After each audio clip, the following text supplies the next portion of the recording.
Good morning everyone, welcome back to Question a Day. Today is July the 9th and we'll be answering yesterday's question on cubics. Now today is World Fashion Day, so you can see I've got these fashionable little pens attached to my collar, trying to get started, both fashionable and functional. We'll see if it catches on. We'll be sketching y equals 9x minus x cubed. So once again we're going to get our ruler out, we'll draw a little bit of a coordinate axis. And whilst we're doing this, we're thinking about any factors that we can take out of that equation.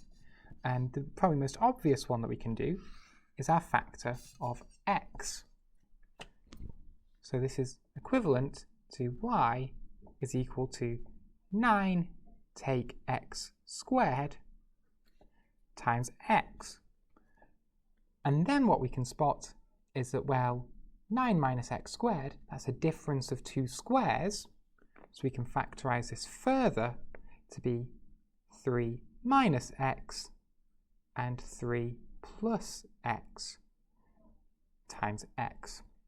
Now if we wanted to reshuffle this into a way that's a little bit more familiar to us, we could take a factor of -1 out of that bracket and say this is going to be negative x take 3 times x plus 3 times x.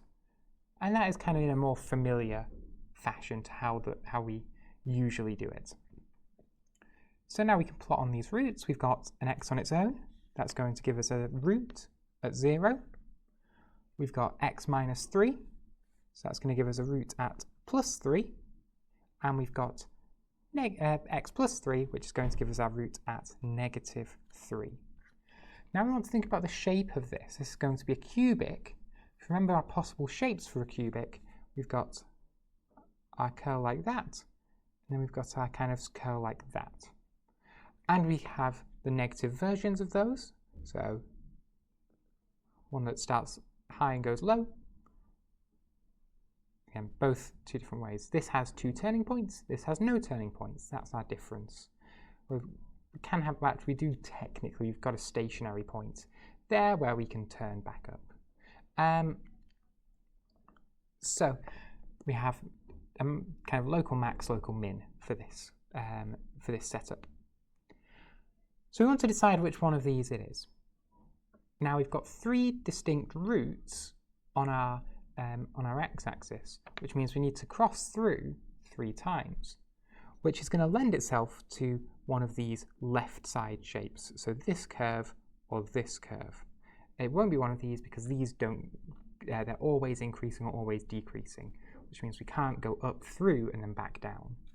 So now we're going to look at both of these, so you can eliminate those two there, and we're now looking at these two, and we're going to spot that we have this negative sign. So because we've got a negative x cubed in that expression there, we've got a negative sign overall, which means we're going to start with kind of our negative values being the highest. So if we could test this as well if we're not entirely sure. We can substitute a value, say -2 in perhaps, or -8, anything like that. We can substitute a value in and see that when we put that into, say, our calculator, that puts us very high up here. So in the positive kind of part of our graph. So we're going to start here. We're going to move downwards until we hit that -3.